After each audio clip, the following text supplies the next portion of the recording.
안녕하십니까 성도 여러분. 최성수 목사의 말씀 묵상 시간입니다. 말씀 묵상은 그리스도인의 온전한 예배를 위해 서로 세우는 교회에서 제공합니다. 오늘도 주 안에 거하시면서 성령님의 인도하심을 받으시길 바라고요.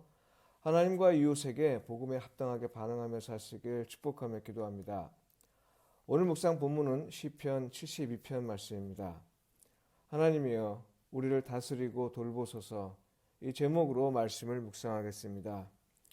성도 여러분, 세상을 다스리고 돌보는 이는 누구인가요? 누가 우리를 다스리고 돌보아야 우리가 평안 가운데 살 수 있을까요? 시편 72편을 읽으면서 떠오른 질문입니다. 시편 72편을 통해서 왕의 선한 통치는 어떻게 이루어지는지, 이를 위해 우리가 무엇을 할 수 있는지 이에 관해 살펴보도록 하겠습니다. 시편 72편에서 말하는 왕은 솔로몬입니다. 그런데 그 내용을 보니 왕을 위한 기도로 보입니다. 왕이 하나님을 신뢰하길 바라는 기도와 그 결과로 나타나는 하나님의 다스림과 돌봄에 대한 백성들의 기대로 가득합니다. 그러니까 왕이 하나님을 신뢰하고 경외할 때 비로소 하나님의 다스림과 돌봄을 기대할 수 있다는 거죠. 이는 시편 72편의 처음과 마지막을 통해 짐작할 수 있는 내용입니다. 1절에서 하나님이여 주의 판단력을 왕에게 주시고 주의 공의를 왕의 아들에게 주소서, 이렇게 기도로 시작해서요. 18절과 19절에서 홀로 기이한 일들을 행하시는 여호와 하나님, 곧 이스라엘의 하나님을 찬송하며 그 영화로운 이름을 영원히 찬송할지어다. 온 땅에 그의 영광이 충만할지어다. 아멘, 아멘. 이렇게 찬양으로 마치고 있습니다. 기도의 응답을 믿고 기대하면서 찬양하는 거죠. 2절에 왕의 재판을 말하고 있는데요. 이는 왕의 다스림을 의미합니다. 그러니까요, 왕이 이스라엘을 공의로 다스리고 백성들을 평안으로 인도하는 선정을 베풀기 위해선 하나님이 왕에게 판단력과 공의를 주셔야 한다는 겁니다. 여기서 판단력과 공의는 지혜의 또 다른 표현인데요. 달리 말해서 왕이 하나님을 경외하고 하나님이 이에 반응하여 왕에게 지혜를 주시면 백성은 선한 통치와 평안한 일상을 기대할 수 있다, 이 말입니다. 그러니까요, 제목에는 솔로몬의 시로 표기되어 있습니다만 내용을 보면 백성들이 성전에서 왕의 선정을 간절히 기대하면서 하나님께 기도하는 시입니다. 여러분, 이건 무엇을 의미합니까? 왕의 선한 통치로 백성들이 평안을 누리기 위해선 하나님이 왕에게 판단력과 공의를 주셔야 한다는 겁니다. 이건 무엇보다 왕이 하나님을 신뢰하길 간절히 바라는 백성의 마음이 반영되어 있는데요.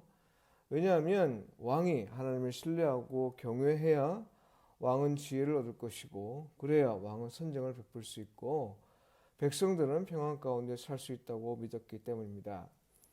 여기에 더해 백성의 기대는 아브라함에게 주신 약속으로까지 거슬러 올라갑니다. 17절에 이렇게 노래합니다.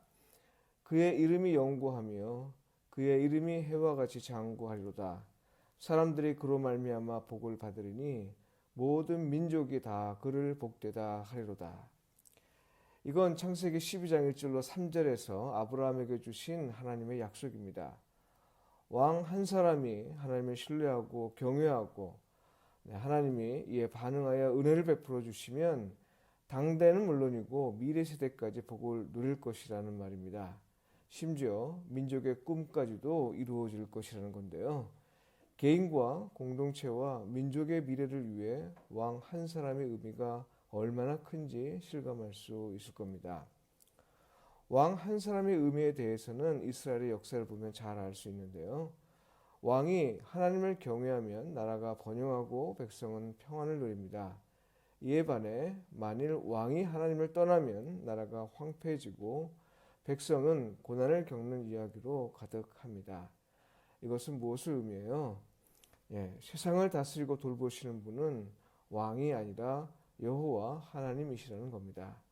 이 사실을 분명히 알려주신 분이 바로 예수 그리스도입니다.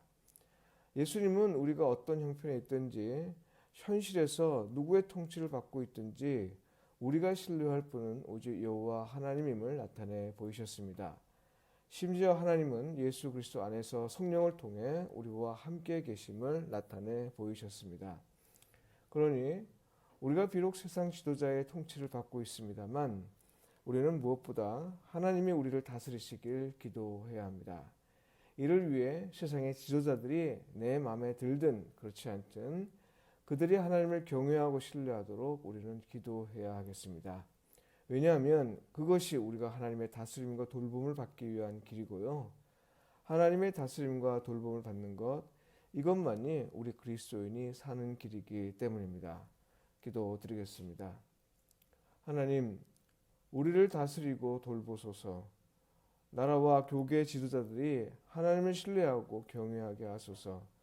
우리가 어떤 형편에 있든지 하나님을 기대하길 멈추지 않게 하시되 지도자들을 위해 기도하길 멈추지 않게 하소서.